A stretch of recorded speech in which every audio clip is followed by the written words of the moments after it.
Today, we will be adding a running feature to our FPS character. Go ahead and load up the FPS template from our last tutorial, FPS jumping. If you haven't seen that video, there will be an annotation on screen now, or you can check the description. Before we add the running feature, we will fix a problem that was present in our last video. The character had trouble getting up steep slopes, and this was due to gravity pulling the character down. To fix this, we need to modify our gravity logic. Remember that we made two separate variable data sources last time, one for the jump state and one for the gravity of our character. Today we are going to combine those into a single gravity data source.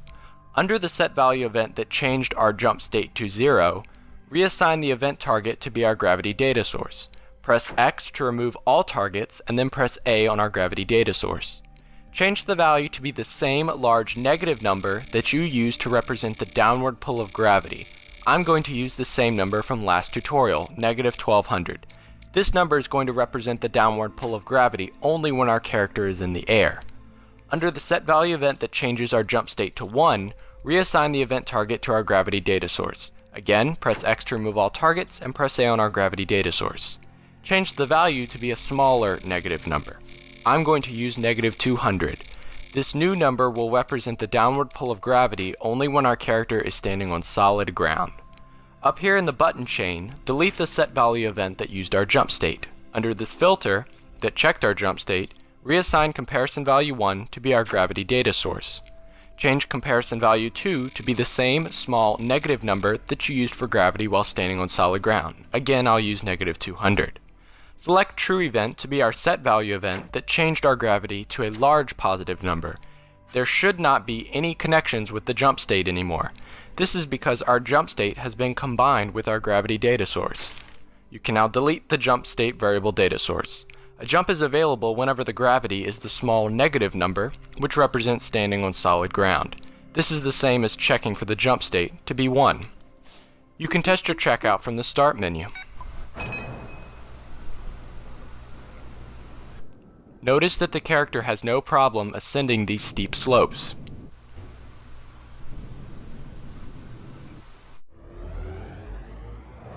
The reason our character can now easily ascend slopes is because we now have 3 gravity values. In last video, we only had 2 gravity values.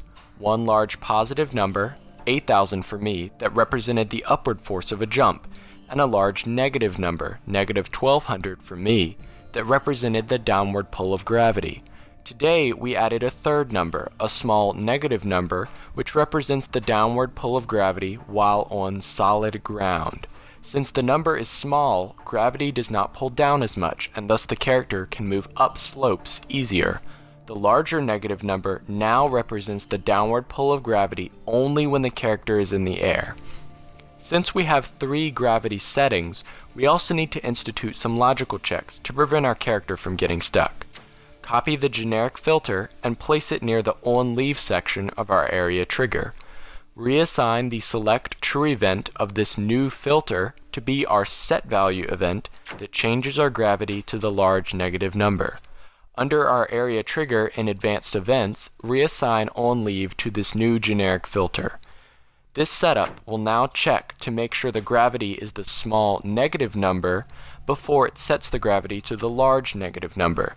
This prevents our character from being pulled down while still jumping up.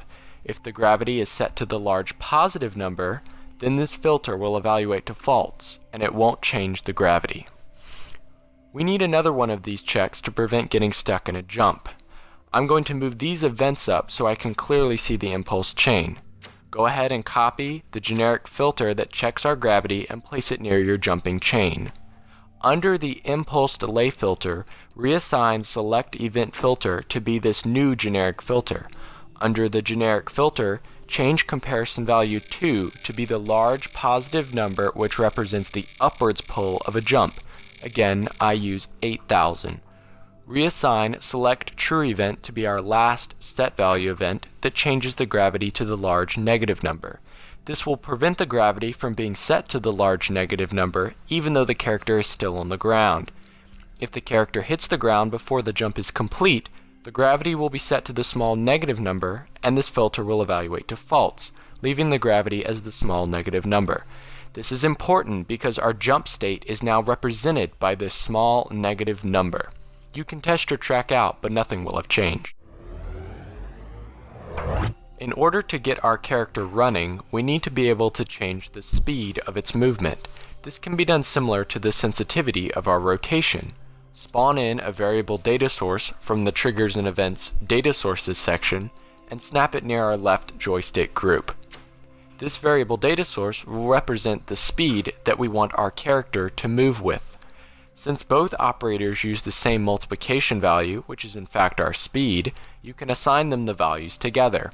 Select both operators by holding down the multi-select button, which is left bumper on Xbox.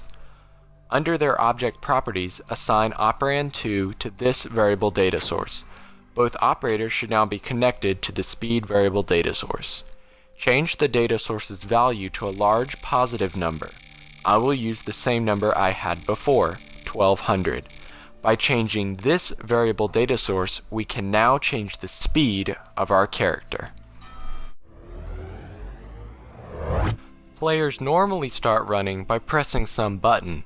Spawn in your choice of a button from the Triggers and Events tab and snap it near your left joystick group. I'm going to use the left stick push-down button. There are multiple ways of using your button to make your character run, so I'm going to show you two possible methods, a simple button hold and a more advanced joystick check. For a simple button hold, spawn in two set value events and snap them near your button. Under your first set value event, change the value to be the same positive number you are currently using for speed. Again, I'm using 1200. Select event target to be the variable data source that we are using to represent speed. Under the second set value event, change the value to a larger positive number, which will be our character's running speed. I'm going to use 2600. Select event target to be the speed variable data source. Under our button's properties, assign onPress to the set value event with the larger running speed, and assign onRelease to the set value event with the smaller walking speed. Now test your track out from the Start menu. Our character should speed up whenever the button is pressed and slow down whenever the button is released. This current setup works nicely if you use a button other than the stick push-down button. However, many popular games use this button, and holding the joystick down for long periods of time can become annoying. Therefore, many games today implement a run state, where you begin running by clicking the left joystick and then holding the joystick forward. I'm going to show you how to implement this. First, spawn in an interval trigger from the Triggers section, and a generic filter from the Filters section. Under the interval trigger, change the interval to 1 game tick, and select Event Filter to be this new generic filter. This interval trigger will now send impulses every game tick to the generic filter. Under the generic filter, change the operation to less than and assign comparison value 1 to be our left joystick vertical value. Make sure the data source you are selecting is the left stick vertical value. Since we want to run whenever the joystick is held forward, change comparison value 2 to the number 3. A value of 3 indicates that the joystick is held all the way forward. Select True Event to be the set value event that changes our speed to walking speed. Under our button, remove onRelease impulse. Select onRelease, press X to remove all targets, and then simply press B to back out of the menu. With this setup, our character will begin running whenever the button is pressed, and will continue to run until the joystick is pulled back below the value of 3. At this point, the generic filter will evaluate to true and the speed will be set to a walking speed. Test your track out from the Start menu, and your character should now run continuously after pressing the Run button, so long as you hold the joystick forward. And that about wraps up this week's tutorial. Now, if you'll notice with our FPS character, it does tend to slide around even after you let go of the left joystick, and this isn't a very attractive feature when you're trying to release to track central. You want very responsive and accurate controls. This will be something that we'll be fixing in next week's tutorial, along with some footstep sounds. Go ahead and save it off today though, so we can access it in the future. And if you guys have any other tutorials you want me to make, leave them down in the comments below. Hopefully I didn't go too fast today. I'll be trying to pick up the pace as we go further along.